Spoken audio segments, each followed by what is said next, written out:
They command fortunes on the gridiron, but for some, the fall is catastrophic, leading to bankruptcy, and for one man pushing him to the brink of murder. Take Vince Young, who incinerated $35 million on relentless shopping binges, private jets, and shadowy business ventures, or Clinton Portis, who put his faith in treacherous friends and saw over $10 million evaporate. These are the sagas of NFL icons who lost everything in the blink of an eye.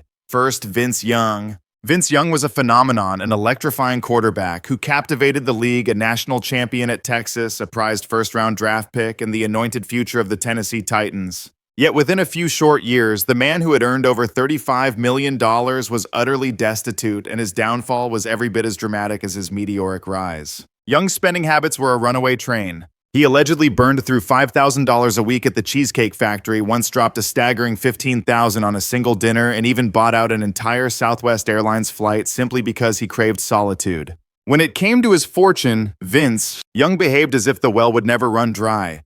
But the most crippling damage was inflicted by the people in his inner circle. He entrusted his entire financial world to an advisor and his own uncle, who he had also appointed as his manager. That decision proved to be a complete disaster. Only after filing for bankruptcy did Young uncover a trail of forged signatures. He found mysterious investments and business deals he never sanctioned, including a payment of $600,000 to a corporation he had never even heard of. By 2014, Young was forced into Chapter 11 bankruptcy, revealing debts up to $10 million. It was an astonishing collapse for a man once hailed as the NFL's next great superstar. After his football career ended, he attempted to rebuild his life, collaborating with the University of Texas, venturing into broadcasting, and opening the Vince Young Steakhouse. Next up, we examine an NFL player whose wealth vanished almost overnight, Clinton Portis. Clinton Portis was one of the league's most thrilling and explosive running backs. He was a celebrated star for the Broncos and Redskins, who accumulated a staggering fortune of over $40 million throughout his career. But years of terrible investments, extravagant living, and being fleeced by corrupt financial advisors left him with almost nothing. In his prime, Portis was an unstoppable force. A record-shattering athlete with the mansion's luxury cars and endless cash to prove it. Yet behind the curtain of fame, his money was rapidly draining away. He placed his trust in two financial advisors who were also friends, Janesh Brambot and Jeff Rubin. They manipulated him into pouring millions into fraudulent schemes, including a fake casino investment and a classic Ponzi operation.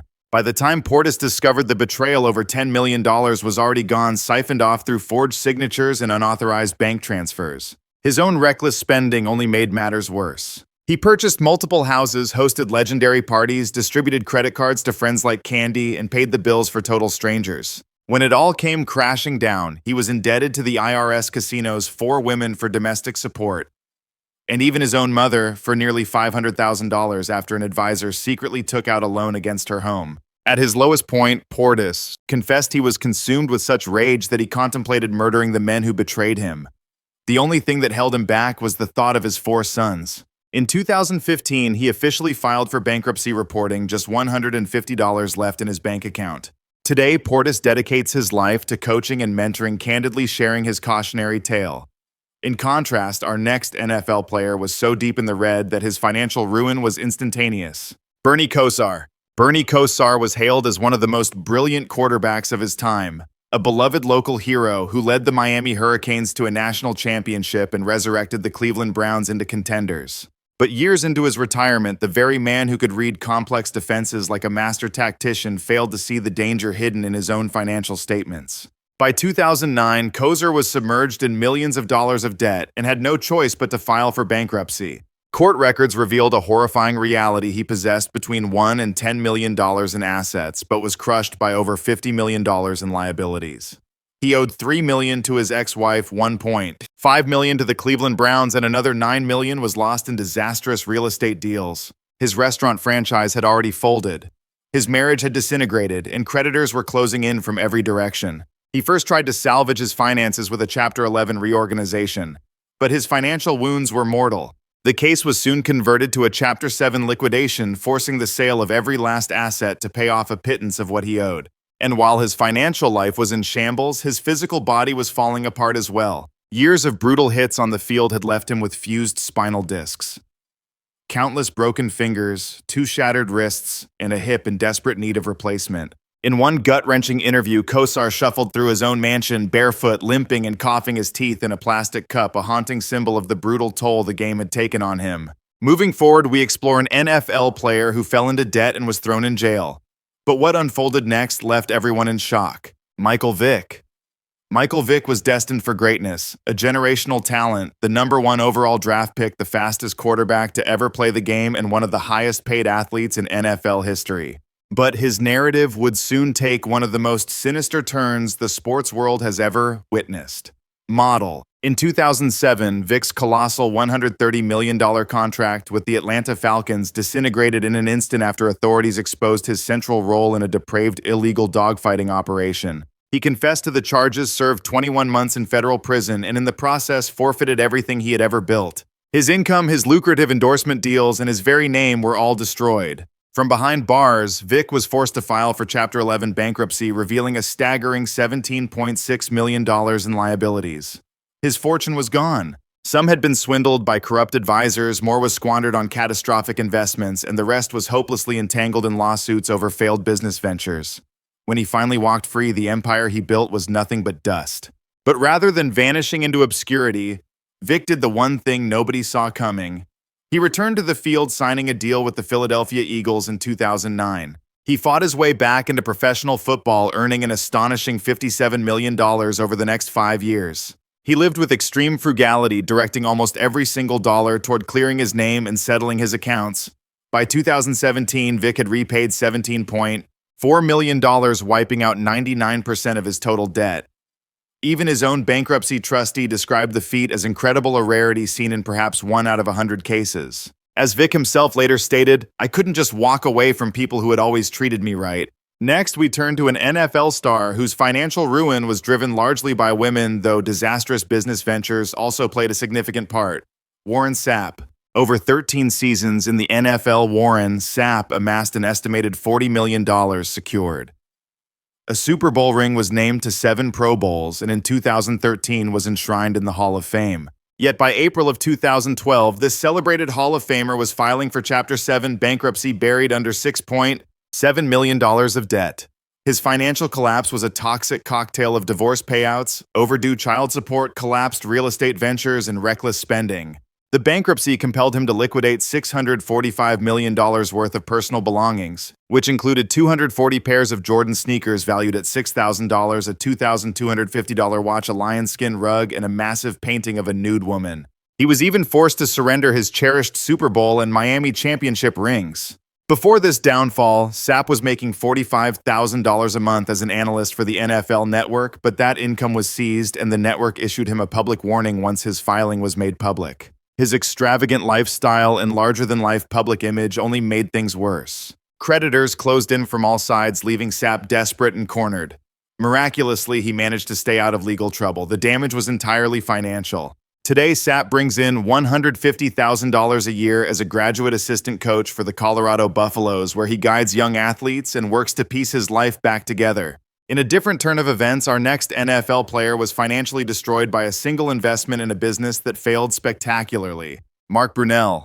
Mark Brunell dedicated 19 seasons to the NFL as a quarterback, most notably with the Jacksonville Jaguars, accumulating over $50 million in career earnings. But for all his triumphs on the field, 3 Pro Bowl selections leading Jacksonville to 4 playoff appearances and winning a Super Bowl as Drew Brees' understudy, Brunell's world fell apart due to a string of catastrophic investments and poor financial choices.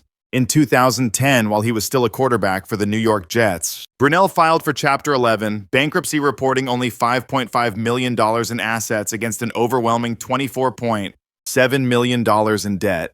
His financial ruin was primarily caused by real estate and business ventures that were decimated by the 2007 housing market meltdown.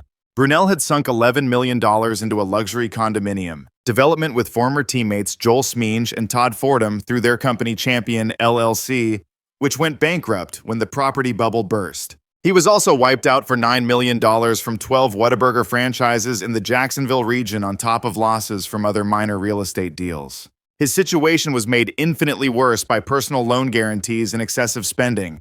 The bankruptcy filing unleashed a flood of lawsuits from creditors and ultimately led to the forced sale of his Florida estate for $9.5 million.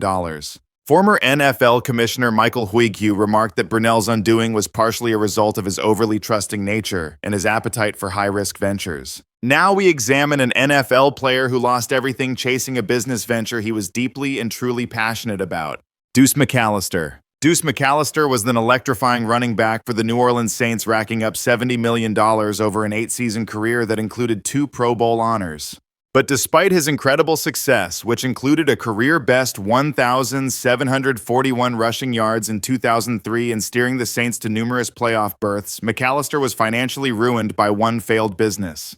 In 2009, McAllister's Nissan dealership located in Jackson, Mississippi was forced into Chapter 11 bankruptcy after it defaulted on its loans. The debt to Nissan was reportedly over $6.6 million, not including an additional $300,000 in interest. The dealership's failure triggered a barrage of lawsuits from lenders, cost him his home in Luling, Louisiana, and caused his net worth to plummet from millions to a mere $50,000. This financial catastrophe came right after a series of devastating injuries had already sabotaged his earning potential in the NFL. In 2005, McAllister had inked an 8-year, $50.1 million contract with the Saints, which came with $12.5 million in signing and option bonuses. Just 5 games into that massive deal, he tore his right ACL. He made a heroic comeback the next year with 1,057 yards, only to then tear his left ACL in 2007. In 2009, the Saints released him in a cost-cutting measure, and his career abruptly ended shortly thereafter. McAllister's financial collapse wasn't just the result of a failed car dealership. It was a devastating combination of extravagant living and poorly managed investments. After his time in the NFL, McAllister transitioned into broadcasting, serving as a color commentator for Saints Radio, lending his expertise as a college football analyst and working as an athletic consultant for St. Martin's Episcopal School. Next, we expose the shocking story of an NFL player whose insatiable addiction to spending drove him into financial ruin. Andre Rison. Andre Rison amassed a fortune of over $20 million during his NFL career, earning 5 Pro Bowl nods, a Super Bowl ring, and a reputation as one of the most electrifying receivers in the league. But in just a few short years, it was all gone. Rison torched his money as if the game checks would last forever. His collection of cars was beyond belief. 8 Ferraris, 34 Mercedes-Benzes, and 14 BMWs. And he adorned himself with over $1 million in jewelry. He surrounded himself with a 40-person entourage and burned through tens of thousands of dollars on single nights at clubs. In a shocking turn of events in 1994, his $2 million mansion was burned to the ground when his girlfriend at the time, Lisa Lopes, set it ablaze during a heated dispute. Even that catastrophe didn't curb his habits. He continued his reckless spending, handing out tens of thousands to friends to maintain his enormous circle. By 2007, it was all over. Crushed by staggering debt and unpaid child support, Rison filed for bankruptcy, and he didn't hide from the truth. Some guys had a gambling problem. I had a spending problem. He confessed to returning from clubs and passing out with $10,000 in cash just lying on the floor. At one point, Rison's personal car collection was larger than the inventory of most dealerships. When you have cash, you create debt, he later reflected. In a starkly different tale, our next NFL legend was financially devastated by the 2008 financial crisis, and the details of his downfall are staggering. Durante Dawson. The name commanded respect. Durante Dawson was undeniably one of the most dominant centers the NFL had ever witnessed. He was a 7-time Pro Bowler, a 3-time AFC Lineman of the Year, and the bedrock of the Pittsburgh Steelers' offensive line for 13 seasons. After hanging up his cleats in 2001, Dawson shifted his competitive drive from football to the world of real estate. He dove into numerous business ventures, spearheading the creation of housing developments and shopping centers throughout Kentucky. For a time, it seemed like the ideal second chapter to his legendary career. But when the 2008 financial crash hit, his entire empire crumbled. Property values evaporated, loans defaulted, and Dawson's investments, which were mainly minority stakes in real estate deals, left him with crippling personal guarantees and absolutely no power to stop the bleeding. By 2010, the Hall of Famer, who once commanded $4.2 million a year, was submerged in nearly $70 million of debt. He filed for Chapter 7 bankruptcy, listing a mere $1.4 million in assets, which tragically included a Rolex, a golf cart, a baby grand piano, and even a $10 stake in his daughter's mixed-breed dog. At the same time, Fifth Third Bank and various Kentucky development groups were relentlessly pursuing him for millions in defaulted loans and court judgments. Ultimately, he had to leave Kentucky, relocating to San Diego to rebuild his life from scratch as a sales executive. Now we turn to an NFL player whose 9 children with 9 different women led to a financial vortex that completely consumed his fortune. Travis Henry. He seemingly had it all: the adoration of NFL fans, millions in his bank account, and a brilliant career as a Pro Bowl running back. But behind the scenes, his life was descending into chaos. By the age of 30, Henry was the father of 9 children, each with a different mother. The financial burden was immense: $170,000 per year in child support payments. But when the NFL money dried up, the lawsuits began to flood in. Henry pleaded that he couldn't afford the payments, but the judges were not convinced. He fell $16,600 in arrears and was sent to jail. His massive $25 million contract with the Denver Broncos proved useless. He would only collect about $6.7 million of that deal before being cut due to his off-field turmoil and injuries. And then came the drug charges.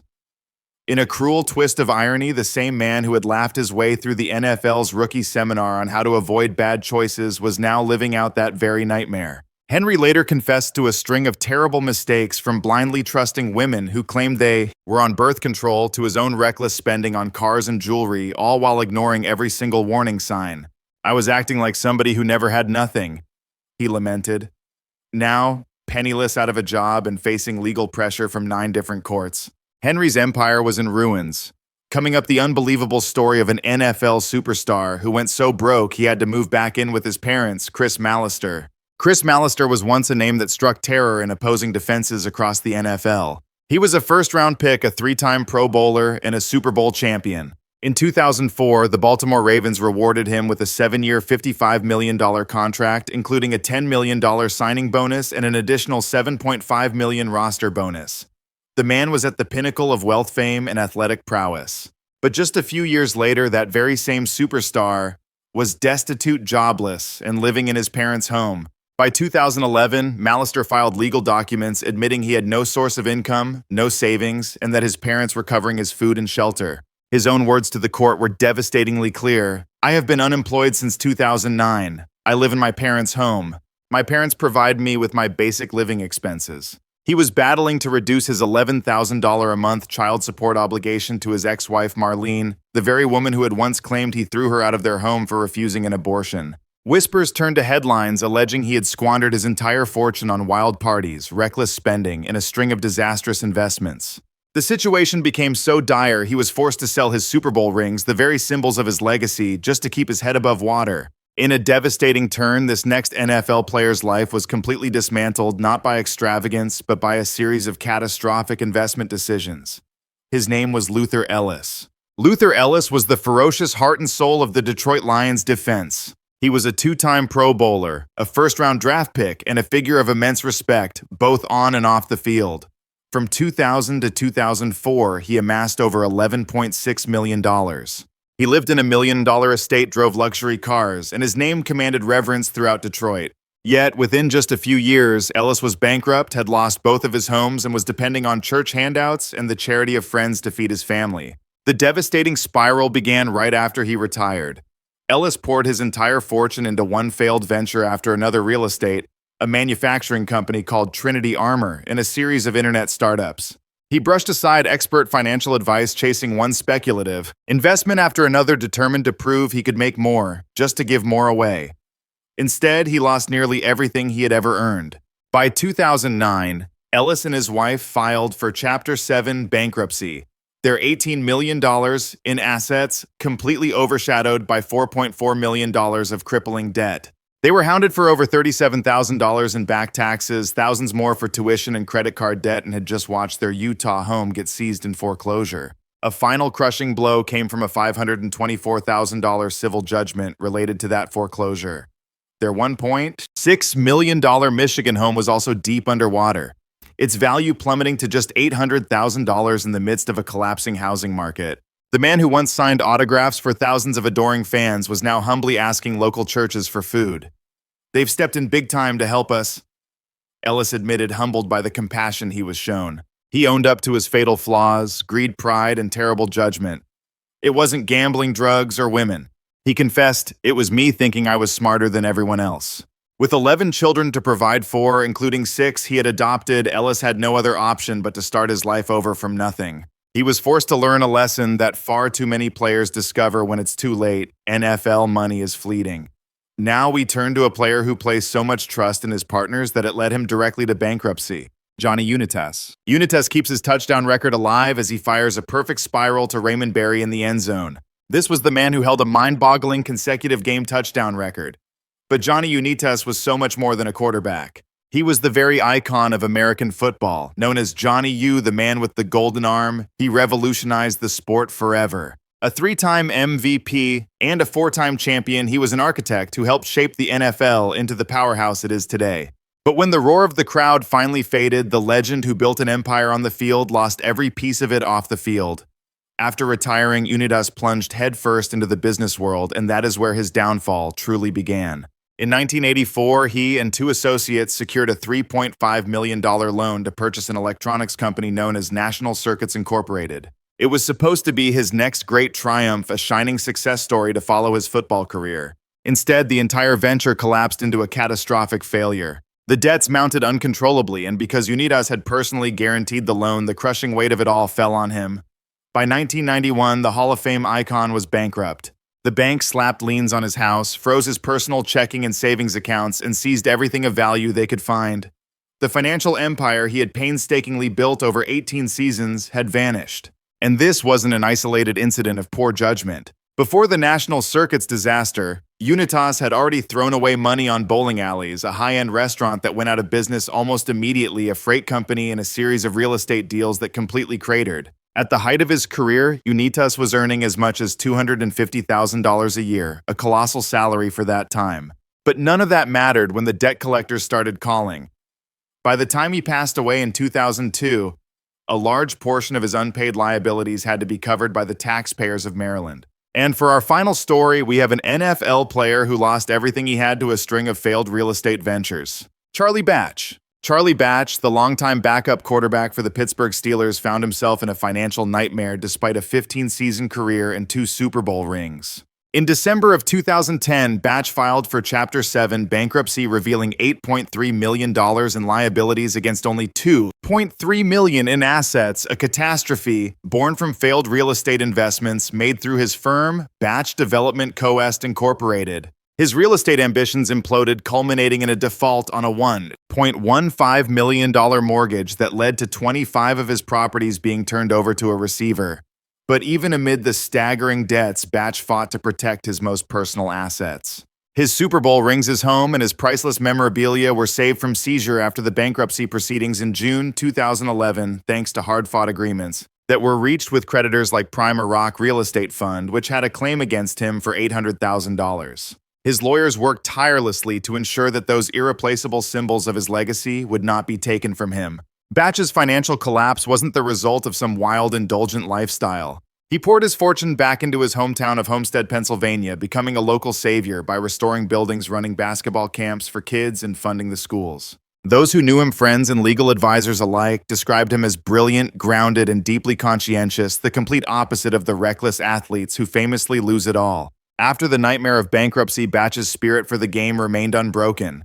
He carved out a new career as a pregame analyst for the Steelers, a color commentator and co-host of the team's postgame show. His harrowing story is a chilling warning that even the brightest, most community-oriented stars can face total financial annihilation when investments sour. But it also serves as a powerful reminder that with foresight and legal armor, you can protect what is truly priceless. We need to hear your take on this in the comments section. And before you click away, don't forget to hit like on this video and subscribe to NFL Rivals so you're there for the shocking stories we expose next.